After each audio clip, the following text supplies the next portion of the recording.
Eco & Co vous est présenté par la Banque privée du Crédit Agricole Nord de France.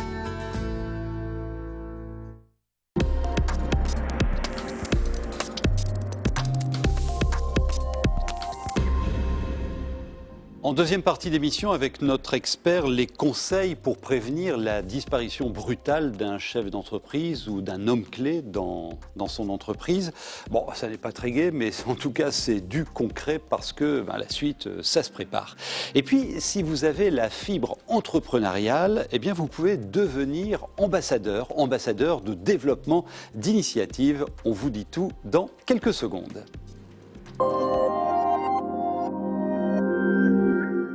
Bienvenue Cécile Martin. Alors, vous êtes chargée de sensibilisation à l'entrepreneuriat à la Chambre de commerce et d'industrie Nord de France. Tout à fait. L'entrepreneuriat, je suppose que ce sont des valeurs. Quelles sont ces valeurs que l'on peut communiquer pour séduire et convaincre des personnes d'entreprendre ? Alors c'est vrai que les ambassadeurs transmettent avant tout leur passion, leur esprit d'entreprendre. C'est également transmettre leur motivation, c'est souvent lié à l'autonomie, le leadership, l'accomplissement professionnel.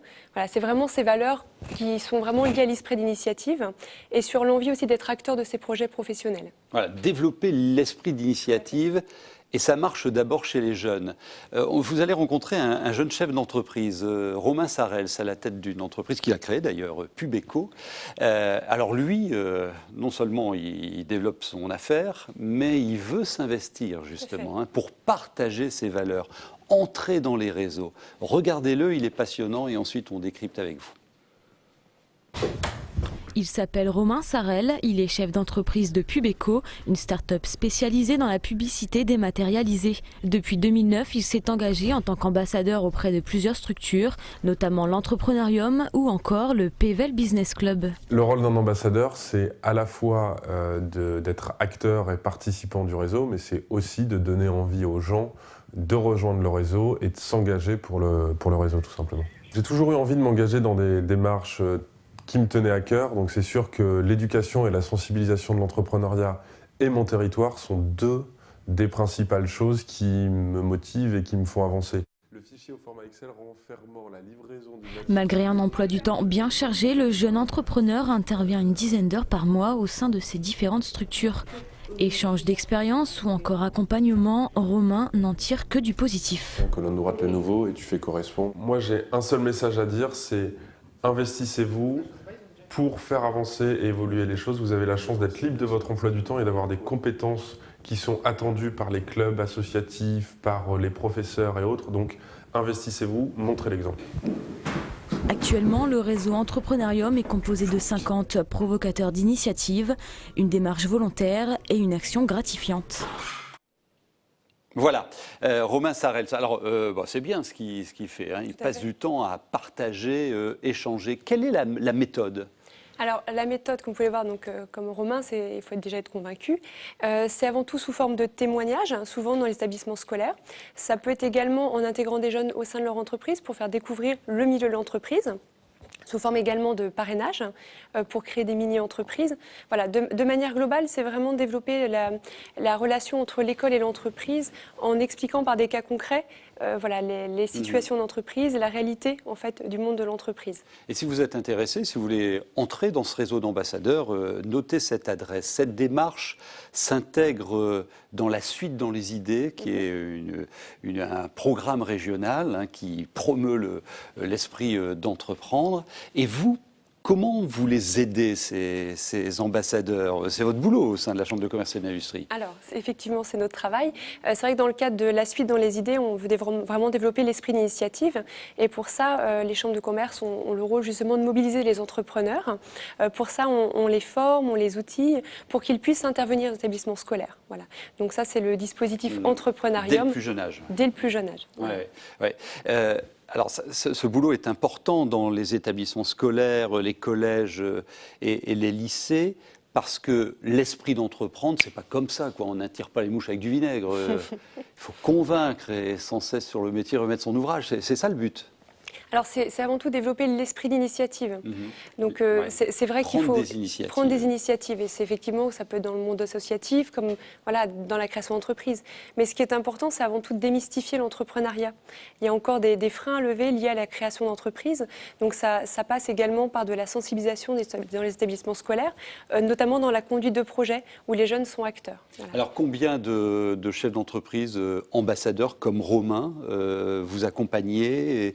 Est-ce qu'il y a des lieux? Comment vous organisez ça? Alors, il y a déjà plus de 50 chefs d'entreprise qui sont investis dans ce dispositif, plus de 10 réseaux de chefs d'entreprise également investis.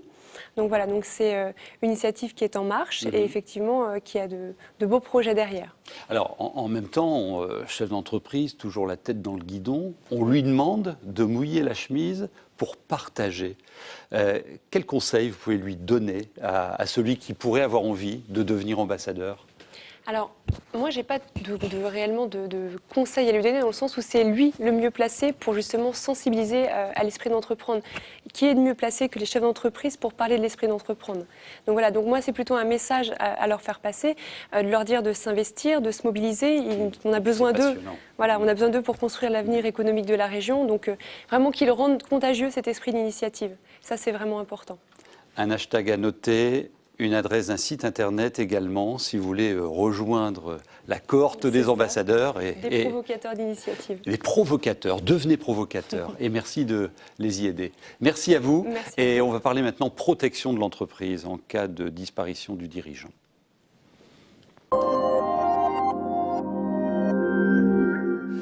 Bienvenue Grégory, Bonjour. notre expert, j'allais dire sujet pas très gai et pourtant concret, il faut en parler. Et vous allez l'illustrer par un chiffre qui va s'afficher, 95%, c'est quoi? Eh bien, 95%, c'est la part d'entreprises sur la région qui ont moins de 5 salariés et qui sont donc dépendantes de leurs dirigeants, ce qu'on appelle l'homme clé.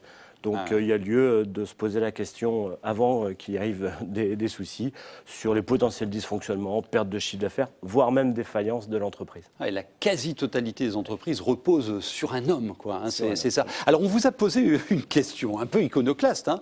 Est-ce que vous avez déjà pensé au devenir de votre boîte si votre patron décédait?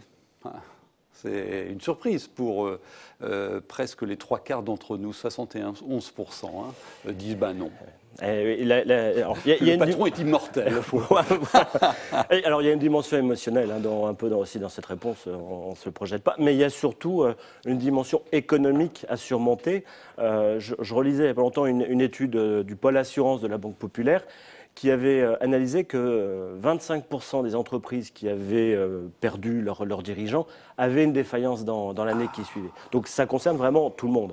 C'est directement lié. Alors on parle du dirigeant, bien évidemment, mais ça peut être aussi, quand on parle d'homme clé, le salarié, le commercial qui ramène l'essentiel du chiffre d'affaires, ou de façon très, très simple, le cuisinier dans un restaurant. Donc c'est aussi une dimension intégrée. Un accident de travail ou tout simplement la démission du salarié. Et donc ça veut dire de regarder aussi où sont les hommes clés dans mon entreprise. Le dirigeant, mais aussi les personnes fondamentales pour faire tourner la boîte. Alors, est-ce qu'on peut attirer l'attention sur quelques points particuliers, sur les conséquences connues face à ces départs ou ces absences qu'on doit subir, quoi? Alors, la première conséquence que l'on voit, c'est bien évidemment la conséquence financière. Si c'est un accident de travail, il y a maintien du salaire, donc ça a un coût. Si c'est le commercial, il y a perte de chiffre d'affaires, il y a le coût de remplacement. Donc voilà, il y a cette première dimension qui est évidente. La deuxième, elle est organisationnelle. Lorsque l'homme clé, le dirigeant n'est plus là, les décisions ne se prennent plus ou la production n'avance plus, etc. Donc ça, c'est une deuxième conséquence. Mais également une conséquence en termes d'image. Parfois, dans les TPE, l'image du dirigeant est très associée à celle de l'entreprise. Donc ça, c'est une conséquence directe en cas de disparition. Et en parlant de disparition, il peut avoir également des conséquences bancaires, parce que si l'entreprise est sous forme individuelle et non pas sociétaire, s'il y a décès du dirigeant, il y a blocage des comptes bancaires. Jusqu'à la blocage. Voilà. Donc si sans société, c'est ralenti. Il faut regarder tout ça. Alors, concrètement, comment peut-on mieux protéger l'homme et l'entreprise? L'homme d'abord.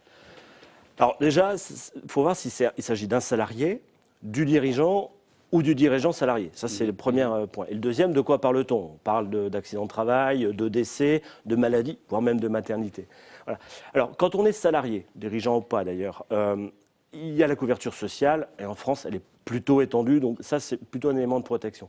Quand on est dirigeant indépendant, la couverture sociale n'est pas tout à fait la même. Donc là, le premier conseil qu'on peut donner, c'est d'évaluer, en cas justement d'incapacité de travail, quelle serait la perte de revenus et comment y faire face par rapport à ses dépenses personnelles.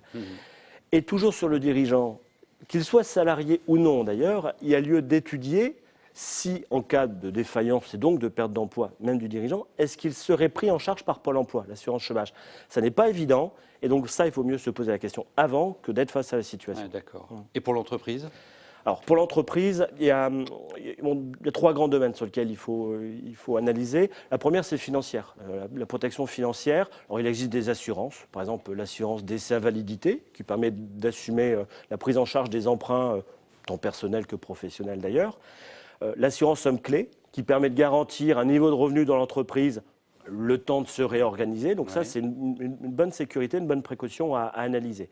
La deuxième, elle est juridique. Je parlais tout à l'heure des entreprises individuelles, donc il y a une notion de patrimoine privé. Donc quel est le contrat de mariage entre le dirigeant et son conjoint ou sa conjointe?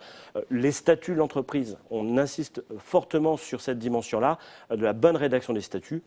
Être au clair sur le chômage partiel, parce que c'est parfois une solution pour éviter le pire. Et puis la dernière dimension, c'est organisationnel, doublant de fonctions, délégation, management de transition, et puis également externaliser un certain nombre de tâches qui pourraient être critiques en cas de défaillance. Alors vous retrouverez la fiche conseil sur cette adresse des réseaux sociaux bien connus, maladie, invalidité ou décès de l'homme clé, la continuité de l'entreprise. C'est un vrai sujet important et les arguments sont bien détaillés et complets. N'hésitez pas à télécharger cette fiche. Merci Grégory. Merci à vous. À très bientôt. À bientôt.